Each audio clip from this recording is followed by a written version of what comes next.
যত দিন যাচ্ছে ততই যেন আরো অলস হয়ে যাচ্ছে। না ভালো লাগে পড়তে আর না ভালো লাগে খেলতে। সারাদিন শুধু এই মোবাইলটা নিয়েই শুয়ে শুয়ে দিন কাটছে। সত্যি আর ভালো লাগছে না, কিন্তু কি বা করব, বদলাতে তো চাই কিন্তু কোনো উপায় খুঁজে পাচ্ছি না। যদি তোমার সমস্যাটাও ঠিক এই একই হয় তাহলে আজ এই ভিডিওটা তুমি শেষ পর্যন্ত দেখতে থাকো। আশা করি খুব সহজেই আজ তুমি তোমার সমাধান পেয়ে যাবে। আজ এই ভিডিওতে সবথেকে প্রথমে আমি তোমাকে বলবো যে অলসতা আসলে ঠিক কি। এটা কি শুধুমাত্র আমাদের মস্তিষ্কের কোনো ছলনা, নাকি এটা কোনো জিনগত ব্যাপার? তারপর আমি অলসতা দূর করার জন্য তোমার সাথে কিছু এমন স্মার্ট আইডিয়া শেয়ার করব যেগুলো অভ্যাস করা অত্যন্ত সোজা, কিন্তু সেগুলো অসম্ভব উপকারী। তো চলো শুরু করা যাক। প্রথমেই বলি, অলসতা ঠিক কি। আমাদের পূর্বপুরুষরা যখন জঙ্গলে বাস করতেন তখন তাদের কোনো নিশ্চয়তা ছিল না যে পরবর্তী খাবারটা তারা কোথায় আর ঠিক কোন সময় পাবেন, বা এরপর ঠিক কখন তার উপরে কোন জীবজন্তু আক্রমণ করতে চলেছে। তাই তারা অলসতাকে কাজে লাগিয়ে নিজেদের শক্তি সঞ্চয় করে রাখতেন, যাতে পরে দরকারের সময় তাদের শক্তির অভাব না পড়ে। এই কারণে তারা মোটামুটি 80% সময় অলসতার সঙ্গে এবং 20% সময় অ্যাক্টিভ থাকার চেষ্টা করতেন। তাদের থেকে বিবর্তিত হয়ে আমরা তৈরি হয়েছি।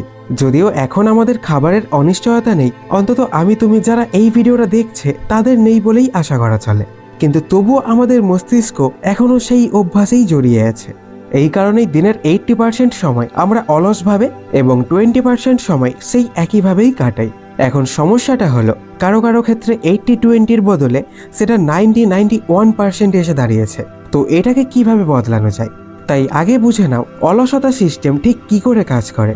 তোমরা প্রায় সবাই হয়তো জানো, আমাদের মস্তিষ্কে ডোপামিন নামে একটি হরমোন ক্ষরিত হয়, যেটা আমাদের যে কোনো কাজ করার জন্য ইচ্ছা শক্তিকে ভীষণভাবে নিয়ন্ত্রণ করে। এই ডোপামিন সিস্টেমকে মস্তিষ্কের রিওয়ার্ড সিস্টেমও বলা হয়। ফেসবুক, ইনস্টাগ্রাম কিংবা বিজিএমআই, ফ্রি ফায়ার খেলতে কি আমরা কখনো অলসতা অনুভব করি? না, ঘন্টার পর ঘন্টা কোনো পরিশ্রম ছাড়াই এক নাগারে খেলতে থাকি। কিন্তু বই পড়ার ব্যাপারে সেক্ষেত্রে তো যেন 5 মিনিটও 5 ঘন্টার সমান লাগে। তো এরকম কেন হয়? আমরা যখন সোশ্যাল মিডিয়া ইউজ করি বা গেম খেলি তখন আমাদের ব্রেনের রিওয়ার্ড সিস্টেম অ্যাক্টিভেট হয়ে যায়, কারণ এগুলোতে প্রতি মুহূর্তে আমরা নতুন কিছু এক্সপেরিয়েন্স করছি। কিছু সময় পর পরই আমরা নতুন কিছু রিওয়ার্ড পাই, যেটা আমাদের মস্তিষ্কে ডোপামিন হরমোনের নিঃসরণকে বাড়িয়ে দেয়, যার ফলে আমরা ক্রমাগত বেশ একটা ভালো অনুভূতি অনুভব করতে থাকি এবং ধীরে ধীরে সেটার প্রতি আসক্ত হয়ে পড়ি। ঠিক এই কারণেই পরীক্ষার আগে পড়তে বসতে আমাদের কোনো অলসতাই অনুভব হয় না, কারণ তখন আমাদের সাবকনসিয়াস মাইন্ড খুব ভালোভাবে জানে যে এখন পড়লে ভালো নম্বর পাবো, আর না পড়লে ফেল, আর কোনো পথ নেই, যেটা আলটিমেটলি আমাদের রিওয়ার্ড সিস্টেমকে অ্যাক্টিভেট করে দেয়। তো অলসতা দূর করার জন্য আমাদের মূল লক্ষ্য হওয়া উচিত কিভাবে আমরা আমাদের রিওয়ার্ড সিস্টেমকে আমাদের ক্ষতি করা থেকে বিরত রেখে উল্টে আমাদের উপকারের জন্য কাজে লাগাতে পারি। এইটুকু করতে পারলেই আমরা আমাদের অলসতাকে গোড়া থেকে অনেকটা কমিয়ে ফেলতে পারবো। এই কাজটা করার অনেকগুলো উপায় আছে, কিন্তু বাস্তব হলো তার মধ্যেই 80%-এর বেশি উপায় আনপ্র্যাকটিক্যাল, মানে আমাদের মতো বেশিরভাগ সাধারণ মানুষের পক্ষে সেগুলো ফলো করা সম্ভব না। কিন্তু 20% এরকম উপায় রয়েছে যেগুলো খুব সিম্পল, এবং সেগুলোকে ফলো করা আমাদের সবার পক্ষে খুবই সোজা। আমি তার মধ্যে থেকে কিছু উপায় আজ তোমাদেরকে বলবো। Smart idea 1, avoid the wait. আমরা সারাদিনে যত কাজ করি তার মধ্যে 90%-এর বেশি কাজ নিয়ন্ত্রিত হয় আমাদের সাবকনসিয়াস মাইন্ডের দ্বারা, অর্থাৎ আমাদের সেগুলো ভেবে ভেবে করতে হবে না, অটোমেটিক আমরা করে ফেলি। এবার যে বিছানায় তুমি রাতে ঘুমাও সেই বিছানায় যদি তুমি সারাদিন শুয়ে বসে কাটাও তাহলে সারাদিন তোমার মস্তিষ্কের কাছে সিগন্যাল যেতে থাকে যে এটা মনে হয় ঘুমের সময়, অর্থাৎ একভাবে তোমার সাবকনসিয়াস মাইন্ড কনফিউজ হতে থাকে এবং সে সিগন্যাল দিতে থাকে ঘুমের জন্য। ফলস্বরূপ তুমি সারাদিন অলসতা অনুভব করো। এটাকে বদলে একটা নতুন অভ্যাস তৈরি করতে হবে। ঘুম থেকে সকালে ওঠার পর থেকে যতক্ষণ না আবার ঘুমোতে যাচ্ছ তার মাঝে কখনোই ওই বিছানায় উঠবে না, এমনকি পারলে সোফাও অ্যাভয়েড করো। এমন কোনো জায়গায় বসে যদি তুমি সময় কাটাও যেখানের সাথে এই ঘুম শব্দটা তোমার মস্তিষ্কের সঙ্গে জড়িয়ে আছে, তাহলে সেখানে বসলেই তোমার সাবকনসিয়াস মাইন্ড ঘুমের সিগন্যাল দিতে শুরু করবে। তাই আমি বলবো যে সবসময় যে কোনো শতরঞ্জি বা কার্পেট জাতীয় কিছু পেতে বসে যে কোনো কাজ করো। মেঝেতে বসে সময় কাটানোর জন্য তুমি শুধু অলসতার ক্ষেত্রেই নয়, তার সাথে সাথে আরো হাজারেরও বেশি উপকারিতা পাবে। এটা তোমার শরীর সুস্থ রাখতে, মন ভালো রাখতে আরো অনেক ক্ষেত্রে উপকার করবে। তাই একমাত্র ঘুমানো ছাড়া আর বাকি পুরোটা সময় মেঝেতেই বসে বা অনেকক্ষণ বসে থাকার পর দরকার হলে একটু হেলান দিয়ে বা একটু আড়মোড়া ভেঙে কোনো কাজ করে সময় কাটানোর চেষ্টা করবে। Smart idea 2, exercise. অলসতা মূলত 2 ধরনের, একটা শারীরিক আর একটা মানসিক।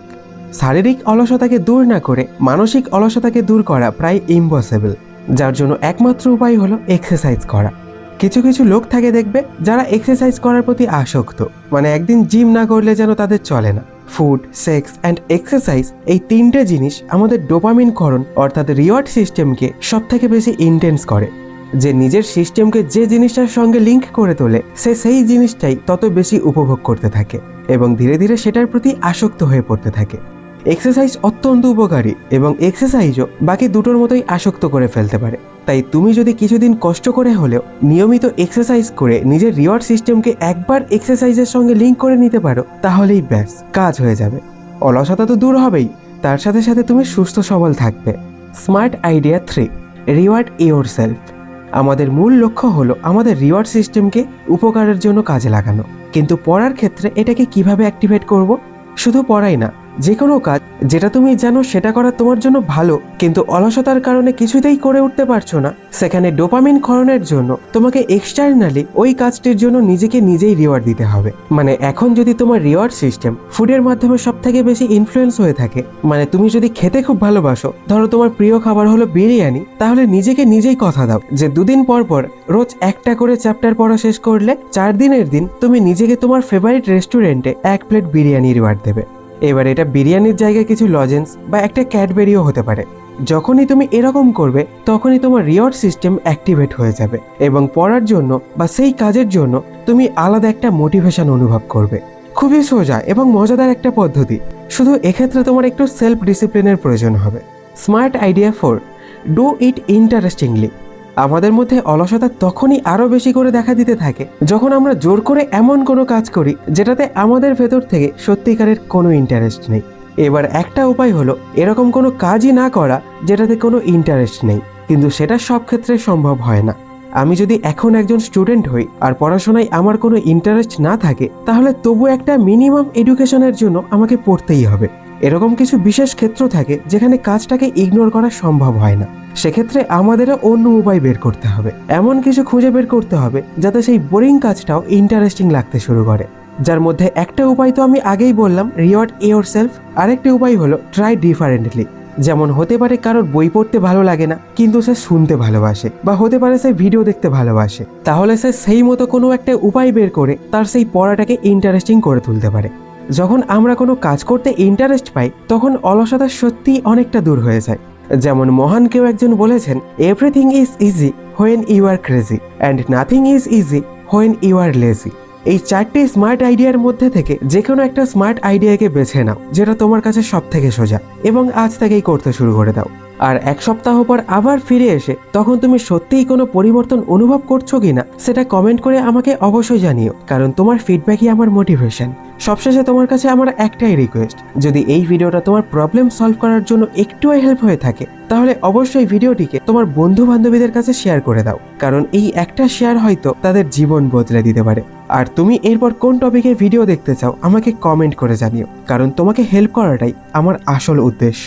তো দেখা হচ্ছে পরের ভিডিওতে, তাই ভালো থেকো, সুস্থ থেকো, ধন্যবাদ।